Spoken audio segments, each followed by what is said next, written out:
Are you going to be thing that we were always talking about is bread, and Dave yeah. is just over here. We're talking about COBS bread. You got the great stuff there, Dave. You know, and we've been patiently not eating any of this just because we care that much. We have John and Elise joining us here today. John, thank you so much for coming by, and Elise, great of you to come from far away to be here with us. We're going to talk about you and your tie to COBS bread, but before we do, John, you wanted to talk quickly about a program that people can get involved with where they get to own their own bakery. Yeah, the great thing about our business is we're franchising it. We came to Australia first, and we did a bunch of stores corporately. Yeah, and maybe we'll talk instead, Elise. Tell us a bit about the shop itself. So this is one of our locations in Alberta. These are all real bakers. They still work for us. We only shot it last week, a couple of weeks ago. So we make everything fresh on site from scratch. And we do it all ourselves. Whatever's left over, we take off. Local charity groups come and collect at the end of the day. So we have, you know, a range of different products, from sweets and savories to healthy, nutritious, grainy products as well. And now, if you want to, you can own your own. So how does that work, John? Well, franchising is quite straightforward. You're purchasing a bakery, you're running it yourself, you're running within the system. We have a very proven system that we've taken in from Australia, so we're very happy with that, and it's proven itself to work very well here in Canada. We also have the managed own program, which is, it's a great way for people to get into franchising who may not have the funds today. So, you know, they may have some funds behind them, but in 2, 3, 4 years' time, they'll have enough funds to purchase a business.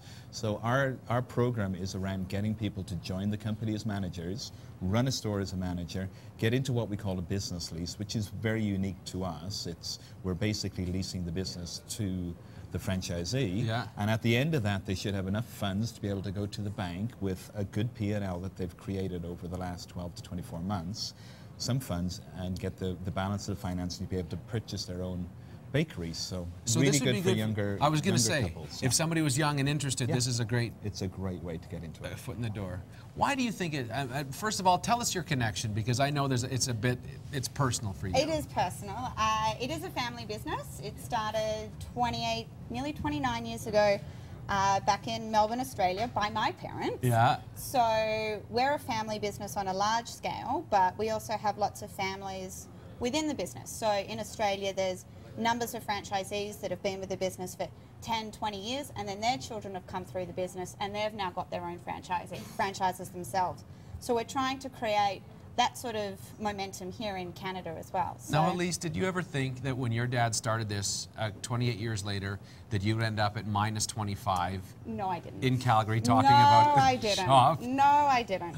When I went back to Australia one time and said, oh, I've just left Alberta, it's minus 30 with the wind chill, and it was 30 plus degrees when I was back in Australia.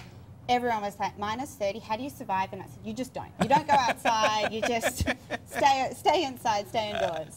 And John, and either one of you, would you just take us through a quick tour of what you have here? I know that Jill got to make a lot of this and talk about it last Friday, but just talk us through some of the things you have. I'll go ahead. Sure. So starting at this end, we have our sort of sinful products. So right. our yummy sweet cinnamon buns, our delightful danishes, so our chocolate croissants and other sweet items. Moving up this way, we kind of have some more of our traditional and specialty products. So we've got our country grain, we've got our country grain COBS, some of our healthy COBS. All of this product here, we don't add any dairy or sugar to. We don't put any sugar in any of our traditional breads. There's obviously loads of sugar in things like the cinnamon buns. Then we have some of our scones, so cinnamon scones, fruit scones, yummy double chocolate scones, which I saw you eyeing off earlier. I was eyeing, just check. You know what, the display, there's something wrong with it. Let me just get rid of this one. Okay. Oh, it just balances so much better there, don't you think? Absolutely. Now that you've touched it, you have to eat it. Oh, That's the rule. I had no idea.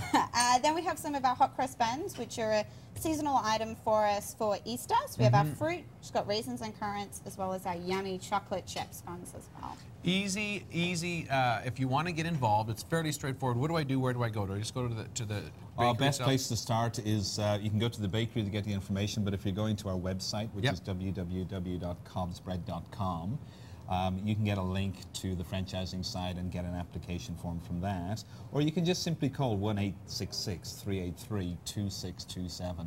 We actually have people at that line right now. Standing so if you need to call, they're ready to go. They're standing by. And if you missed any of it, like you say, it's on the website, and we have the link on our website as well, so you can get in there. Thank you guys so much for coming.